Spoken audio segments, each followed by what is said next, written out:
नमस्ते। मैं चंदा शर्मा, आपकी psychic intuitive tarot card reader and your holistic life coach आज फिर से आप सभी लोगों के सामने उपस्थित हो गई हूँ। आज मैं यहाँ पे कोई भी नई रीडिंग लेके नहीं आई हूँ। ये बहुत ही रिक्वेस्टेड वीडियो थी जहाँ पे मुझे पूछा गया कि मैम सेल्फ लव क्या है। आप अपनी रीडिंग में सेल्फ लव के बारे में बहुत कुछ बताते हो कि सेल्फ लव करो, तो ये है क्या? तो चलिए आज मैं आपको सेल्फ लव के बारे में बताने वाली हूँ कि सेल्फ लव होता क्या है। आपने बहुत सारी जगह सुना है ना कि सेल्फ लव करो, सेल्फ लव करो। अब लोग इसको ना बड़ा मिसअंडरस्टूड करते हैं कि पार्लर में जाना, मूवी देखना, पैम्परिंग कर लेना पार्लर में जाके, इसको सेल्फ लव कहते हैं। नहीं नहीं, इसको सेल्फ लव नहीं कहते हैं। सेल्फ लव किसको कहते हैं, आज मैं वो आपको बताने जा रही हूँ। ठीक है, तो देखो होता क्या है। कभी कभी क्या होता है ना कि जब हम शादीशुदा होते हैं या हम अपनी फैमिली में रह रहे होते हैं या अपने पार्टनर के साथ रह रहे होते हैं, तो हम इतने ज़्यादा बिजी हो जाते हैं अपनी उन सारे रिस्पॉन्सिबिलिटीज़ में कि हम अपने आप को भूल जाते हैं कि हम भी कुछ हैं, हमारे अंदर भी हमारी कोई सोल है और उसको भी वो प्यार चाहिए, वो कंफर्ट चाहिए जो आप किसी और को दे रहे हो। मेरी बात समझ में आई?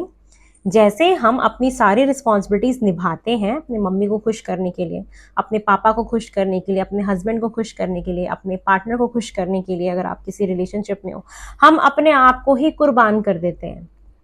तो जो ये आपने कुर्बानी करी ना, ये हो इसी को कहते हैं सेल्फ लव का खात्मा करना। ठीक है, तो अब सेल्फ लव क्या होता है कि सबसे पहले आपको अपने आप को इंपॉर्टेंस देनी है। ये घमंड नहीं होना चाहिए ना। ये घमंड को नहीं बोल रही मैं कि घमंड करो, कि मैं एक एटीट्यूड बना लो कि मैं ये सबसे ऊपर हूँ, सिर्फ अपने अपने बारे में सोचना, सेल्फिश बन जाना, इसको सेल्फ लव नहीं कहते हैं। एक बहुत ही पतली सी लाइन होती है सेल्फिश होने में और सेल्फ लव होने में। ठीक है, तो एक अपनी सेल्फ रिस्पेक्ट को समझना, अपनी सेल्फ वर्थ को समझना और अपनी मेन पावर्स को क्लेम करना ही सेल्फ लव होता है।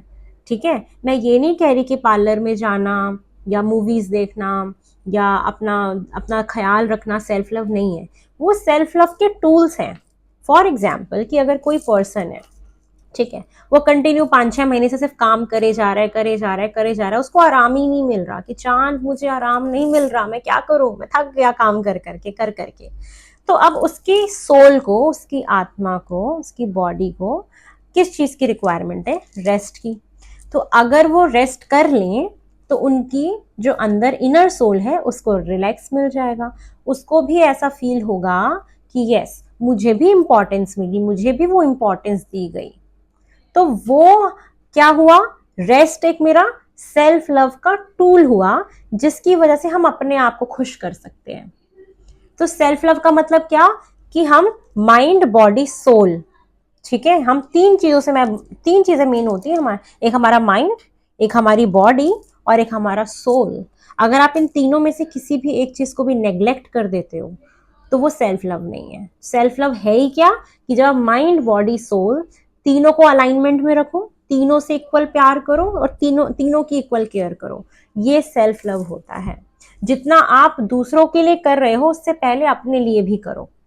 जब हम अपने आप से प्यार करते हैं तभी हम दूसरों को प्यार दे पाते हैं। ये बात हमेशा ख्याल करके रखना कि जब हम अपने आप से प्यार करेंगे इसका मतलब हम परमात्मा से प्यार कर रहे हैं, क्योंकि हमें भेजा किसने? उन्होंने भेजा। और सब कुछ एनर्जी फॉर्म में है। It's all about mind set, कि जो हम सोचते हैं वैसा मैनिफेस्ट हो जाता है। ये हमेशा याद रखना। तो अपना ख्याल रखना, अपने आप से प्यार करना कि जो आपकी सोल है वो कंप्लेन ना करे किसी और के चक्कर में। किसी और के साथ अगर आप सेपरेशन में चल रहे हो, किसी और के साथ रिलेशनशिप आपका ठीक नहीं चल रहा, क्योंकि भाई ह्यूमन बींग्स हैं, कन्फ्लिक्ट्स तो होंगे ही होंगे ना, ये तो होना ही है। हम यहाँ पे अगर आए हैं तो हमें कुछ तो कर्माज अपने क्लियर करने हैं ना। तो हमारे पास बहुत सारे कार्मिक रिलेशंस होते हैं, सोलमेट रिलेशंस होते हैं, ट्विन फ्लेम रिलेशंस होते हैं।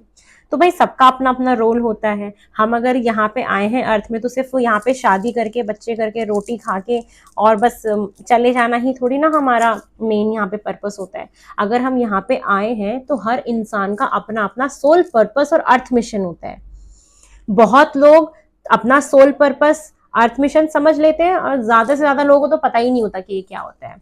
तो जितने भी लोग इन सारी चीजों को समझ लेते हैं वो कहीं ना कहीं एक मास्टर सोल में कन्वर्ट हो जाते हैं, बहुत समझदार हो जाते हैं, एक मेच्योरिटी आ जाती है और अपने आप को भी वैल्यू कर पाते हैं। तो अपने आप को वैल्यू करना, किसी और की वजह से अपने माइंड बॉडी सोल को डैमेज ना करना, अपने आप से प्यार करना, ये सेल्फ लव होता है। अपनी वर्थ को समझना, ठीक है। ये किसी के आने से किसी के जाने से फर्क पड़ता है, मैं मानती हूँ फर्क पड़ता है, मुझे भी पड़ता है, लेकिन उसकी वजह से अपने आप को कभी डैमेज नहीं करना।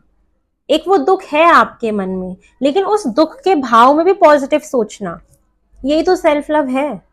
आप जितना अपने आप से प्यार करोगे, आपने मान लो किसी को बहुत अनकंडीशनल लव किया, बहुत प्यार किया, बहुत प्यार किया, हो सकता है आपको मैं गलत लगूं, लेकिन इसको थोड़ा सोच के देखना कि आपने किसी को बहुत प्यार किया, बहुत प्यार किया, लेकिन उस पर्सन ने आपको प्यार नहीं किया, और आपको क्या लगेगा कि मैं मेरी वो वर्थ ही नहीं है, मतलब आपको वर्थलेस फील होगा।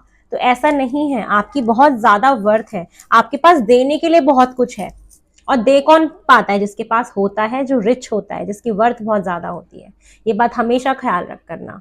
अगर वो आपकी वर्थ को नहीं पहचान पाया, आपके प्यार को नहीं पहचान पाया, तो वो उसकी गलती है, वो उसकी प्रॉब्लम है, वो उसकी सोच इतनी सी है, उसमें आपकी कोई कमी नहीं है, ठीक है। तो किसी और की वजह से अपने आप को डैमेज कर लेना या हर्ट चक्रा को क्लोज कर लेना, सबके बारे में वैसा ही जजमेंट बना लेना ठीक नहीं है, ठीक है। तो ये सारी चीजें बहुत इंपॉर्टेंट होती हैं। हमें एक ऐसा इमोशनली बैलेंस पर्सन बनना आना चाहिए कि ठीक है, हमारे साथ जो भी हो रहा है, चीजें हर वक्त एक जैसी नहीं होती, अप्स एंड डाउन्स आते हैं। जब राम और सीता जी में, शिव और पार्वती जी में भी चीजें बदली, तो हमारी लाइफ में क्यों नहीं बदलेंगी? बदलेंगी ना। तो ये चीज होती है कि बदलाव ही जीवन है, इस बात को एक्सेप्ट कर लेना।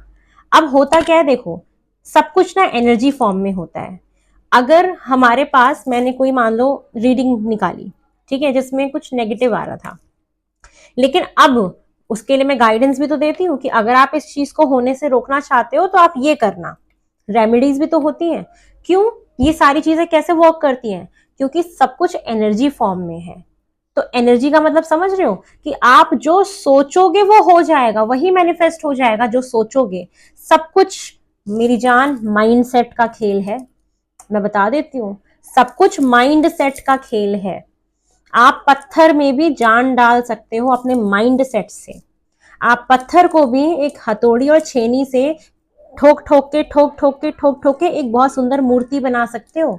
एक पत्थर को भी बहुत कीमती बना सकते हो, ठीक है। एक पत्थर ऐਵੇਂ ही पड़ा हुआ है, लेकिन आप उसके ऊपर मेहनत करते रहो, करते रहो, करते रहो, आप उसको भी बहुत एक अच्छा आकार दे सकते हो। तो अगर हमारी जीवन एक पत्थर जैसा हो गया है जिसकी कोई कीमत आपको लगता है कि नहीं है, तो मेहनत करके उसको आकार दे सकते हो, गोलाई दे सकते हो अपने जीवन को। ये सारा खेल है माइंड सेट का, कि एक व्यक्ति छेनी हथौड़ी उठाएगा, उस पत्थर को एक शेप देगा, उसको एक आकार देगा और उसकी कीमत बढ़ा देगा, और एक इंसान उस पत्थर को लात मार के चला जाएगा, उस अपॉर्चुनिटी को ग्रैब ही नहीं करेगा।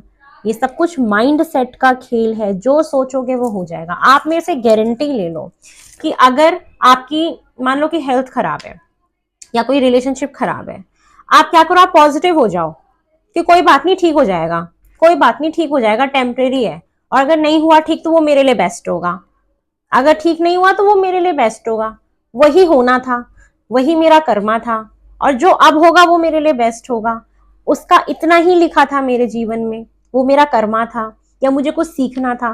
तो हर परिस्थिति हमें सिखाने के लिए आती है, लेकिन उस परिस्थिति में भी अपने आप को मजबूत रखना अपनी विल पावर से, यही जीवन है। जितने भी बड़े से बड़े व्यक्ति आप देखोगे, जो भी बहुत फेमस है हमारे इंडिया में, करोड़पति से करोड़पति लोग हैं, अगर आप उनकी स्टोरी सुनोगे कि उनका पहले का टाइम कैसा था, तो बहुत उन्होंने स्ट्रगल किया, बहुत मेहनत किया, लेकिन उनमें और बाकी लोगों में क्या डिफरेंस है कि वो उससे घबराए नहीं, उन्होंने हमेशा अपने आप को पॉजिटिव रखा। आज नहीं तो कल समय आएगा, मेरा भी समय आता है, सबका आता है, सबका समय आता है। राम जी ने भी 14 ईयर्स का वनवास किया था, राजा थे फिर भी, लेकिन उनका समय वापस आया कि वो दोबारा अपने उसमें आए, अपने महल में वापस आए, आए ना। तो समय आता है सबका, डिवाइन टाइमिंग का वेट करना चाहिए। और वेट क्यों करना, पॉजिटिव रहो, मैनिफेस्ट करो, उसको जल्दी मैनिफेस्ट कर लो अपनी लाइफ में। जो चीज 1 साल बाद मिलने वाली है, अगर आप माइंडसेट बना लो अपना पॉजिटिव, तो जल्दी आ जाएगी आपकी तरफ। आपने देखा है कि कभी हम रात में कोई हॉरर मूवी देखते हैं तो वो हमारा माइंडसेट थोड़ा सा वैसा, हमें डर लगने लगता है। तो जैसे हम कभी अकेले रात में वॉशरूम भी जाते तो हमें डर लगता है, क्यों?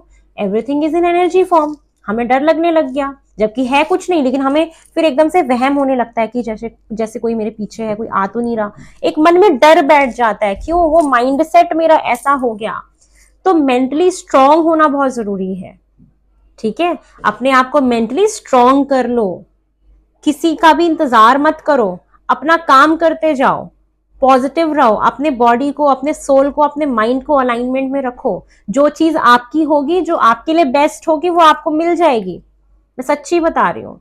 और किसी भी सिचुएशन पे स्टक भी नहीं होना, रुकना भी नहीं है कि मैं तो ऐसा ही करूंगी।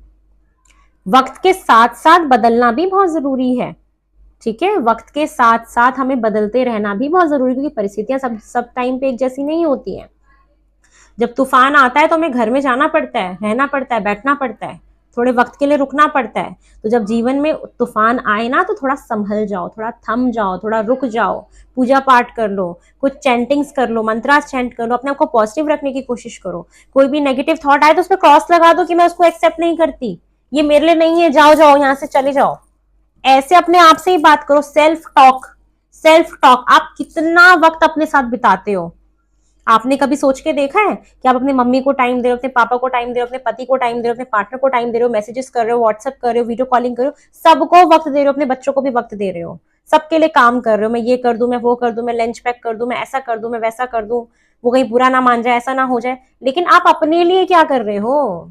आप उस 24 घंटे में अपने लिए क्या कर रहे हो? क्या आप वर्कआउट करते हो? क्या आप अपने लिए 1 घंटा बॉडी के लिए टाइम निकालते हो? क्या आप अपनी सोल के लिए वो सारी चीजें करते हो जो उसको अच्छा लगे, जो आपको अंदर से बहुत खुश कर दे? करते हो ये सारी चीजें? अगर करते हो तो वो सेल्फ लव है, अगर नहीं करते तो आप बहुत गलत कर रहे हो, अपने साथ और परमात्मा के साथ, क्योंकि उन्होंने आपको भेजा है। आप अपने आप से प्यार नहीं कर रहे, हम सबके अंदर परमात्मा है, सबके अंदर। तो आप अगर अपनी रिस्पेक्ट नहीं कर रहे, अपने आप को वक्त नहीं दे रहे, अपना ख्याल नहीं रख रहे, तो आप परमात्मा की अवहेलना कर रहे हो। ये बात याद रख लेना, ये सच में ट्रू है। आप बड़े से बड़े सेलिब्रिटी को, बड़े से बड़े एक बिजनेसमैन को उठा के देख लो, उसकी स्टोरी को सुन लो, वो कितने ज्यादा स्पिरिचुअल होते हैं, इन चीजों में कितना बिलीव करते हैं, एनर्जीज में कितना बिलीव, पॉजिटिव माइंडसेट में कितना बिलीव करते हैं, ये आपको समझ में आएगा। और ये मैं बहुत रिसर्च करके आपसे बात कर रही हूँ, मैं ऐसे हवा में कोई बात नहीं कर रही, ठीक है? तो ये सारी चीजें हैं, तो प्लीज अपना ख्याल रखें। और हो सकता है ये जो मेरे वर्ड्स हैं आपकी लाइफ को चेंज कर दें। अगर मेरी इस वीडियो से 100 लोगों का भी माइंडसेट अगर चेंज होता है ना, मैं अगर 10 लोगों को भी बदल पाती हूँ, तो ये मेरे लिए बहुत अच्छा होगा। और मैं परमात्मा को बहुत शुक्रगुजार करती हूँ कि मुझे प्लेटफॉर्म मिला, कि मैं आप लोगों को एक पॉजिटिव वाइब भेज सकती हूँ, एक जीवन जीने का नया तरीका सिखा सकती हूँ, कि ऐसे भी जिया जा सकता है, ऐसे भी जिया जा सकता है, सबका वक्त आता है, आपका भी वक्त आएगा। इस बात को अपने हेड में डाल लेना, ठीक है? चलिए, मैं आपसे फिर दोबारा बहुत जल्दी मिलूंगी। थोड़ी सी हेल्थ मेरी अभी अप एंड डाउन ऐसा वाला चल रहा था, तो जल्दी से मैं ठीक हो जाऊं। मैं एक नया सेगमेंट लेके आने वाली हूं, जिसमें मैं राशियों के हिसाब से पास्ट प्रेजेंट फ्यूचर की रीडिंग देने वाली हूं, कि आपके पास्ट में क्या हो, आपके प्रेजेंट में क्या चल रहा है, और फ्यूचर में क्या हो सकता है और क्या गाइडेंस होगी। ये मेरा नेक्स्ट सेगमेंट आने वाला है 12 राशियों के लिए। तो प्लीज मेरे उस रीडिंग का वेट करें। नवरात्रि के बाद डेफिनेटली मैं इस सेगमेंट पे काम करने वाली हूँ, और पूरा जी जान लगाने वाली हूँ, पूरा प्रॉपर तरीके से चैनलाइज करके इंट्यूटिवली मैं सारी रीडिंग्स को देने वाली हूँ। तो चलिए, बहुत जल्दी मेरे नए सेगमेंट में मिलेंगे। और अभी के लिए मैं आप सभी लोगों को बहुत बहुत धन्यवाद बोलना चाहूंगी। अगर आपने मुझे यहाँ तक सुना है तो ये मेरे लिए बहुत ही बड़ी बात है, कि थैंक यू सो मच मुझे सुनने के लिए। और प्लीज आप अपने लाइफ को बदलें, और अपने जीवन को बदलता हुआ देखेंगे, आप जरूर देखेंगे। जल्दी बहुत मिलेंगे, आप बहुत जल्दी मैं आपसे मिलूंगी। तब तक के लिए नमस्ते, बाय।